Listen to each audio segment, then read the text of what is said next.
evening.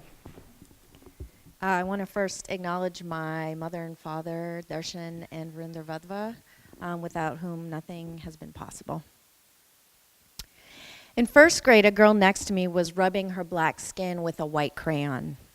"What are you doing?" asked the teacher in a high-pitched voice. "I'm making myself white since you think that's better." I felt bad for her then, but I sensed the hierarchy. I knew I was higher up because I was shades lighter. The teacher didn't know what to say.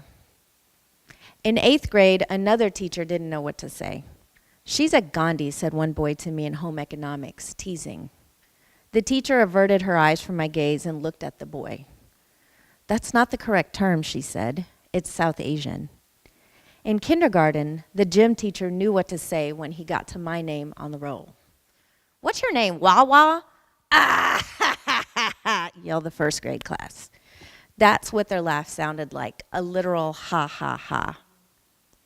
In 6th grade, I moved to Ohio. I knew no one but had the naivete and audacity to run for a popularity contest, student council. I lost. I was so earnest. Every day, someone commented on my mustache, my weird last name, on my general ugliness, and the fact that I was a Gandhi. The year before in Houston, I had proudly displayed India on a poster with a drawing of Gandhi in the corner for a history project. Now I read Teen magazine and saw hairless white girls on the cover.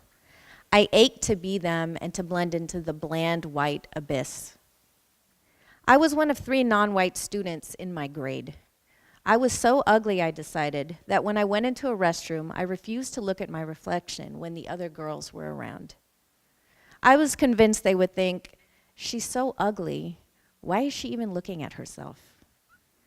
I was ashamed when we left the mandir and had to get groceries in our kurtas. I remember at age 5 a woman telling my mother at the pharmacist, "This is why the British ruled you." A religious man on TV said he pitied all the poor brown people in huts who worshipped multiple gods. I hated my brown, hairy arms. I only allowed myself to see my reflection inside bathroom stalls at school in the silver rectangle that held the lock. When I went home, I cried underneath a tree in our backyard before going inside, stomping to my room and closing the door. It wasn't until my 20s that my dad realized I was depressed. "You cried every day?" he asked. I never let on to them because I didn't want to be a burden. My mouth closed up, and in high school, I was obsessed with Tori Amos's song, Silent All These Years. For years, I hated white people. And just like this, the memories bounce back and forth. They don't make me cry anymore. I'm stronger than that. People have been through much worse.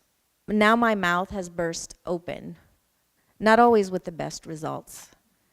I have 2 daughters. Their father, my husband, is white. One girl is a darker shade with brown eyes. The other is paler with blue eyes. One will have more white privilege than the other. She might have to put white as an ethnicity on government forms because I don't want her to deny that privilege. I also don't want my brownness erased from her identity.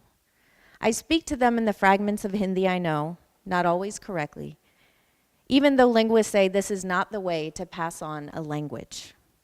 I make them watch Hindi videos, editing their choices to exclude item numbers with scantily clad women or lyrics glorifying gori, light-skinned women. Every video is problematic. They definitely don't own Barbies, and they will never watch Sophia the Princess. I'm agnostic, but they read tales about Hindu gods and Sikh prophets. Of his journey toward self-love, restorative justice advocate Albino Garcia once said, "For me to change, I had to journey past all those ugly identities that were placed upon me, that I accepted and adopted, and go back to that real sense of who I am, to the original spark that connects everything. That first state is about going deep, deep inside and going beyond all the ugliness that you might have experienced and been told who you are, and going back to the beauty and connection and gathering of all those pieces of who you really are. The real sense of who I am is now embodied in my older daughter, who at age 4 cannot control herself from dancing when she hears Bollywood music.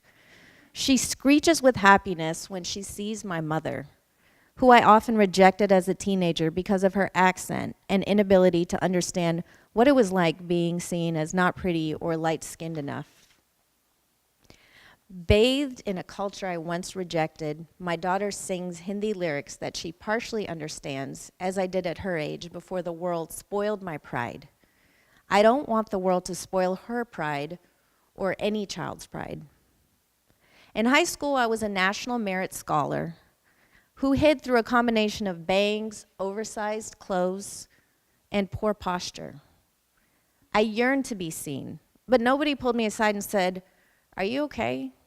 Do you feel like you belong?" Once an adult told me, "You can't change the world, you know?"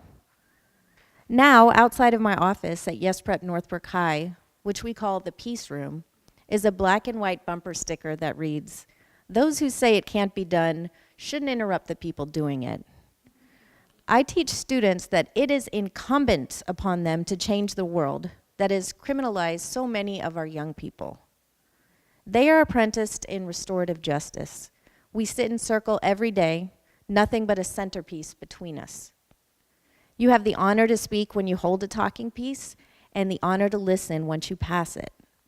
At our school, once we build community through team builders and vulnerability circles, we use the process to keep one another accountable after harm occurs in order to restore good relationships. Now I am fortunate to be challenged, appreciated, and taught by teenagers struggling not only with similar struggles of identity, but often layers of trauma as well. I'm not the teacher who doesn't know what to say, or the teacher who says the wrong thing on purpose.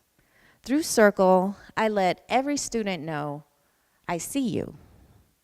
The journey has been healing for me, and circles have forced me to contend with my students' beauty, bitterness, and struggles with schooling, and with my own thoughts on authority and who should have voice in the classroom. Every day I show students that I see them, and in so doing, I see my younger self as the beautiful, creative, and empathetic creature she truly was. Thank you.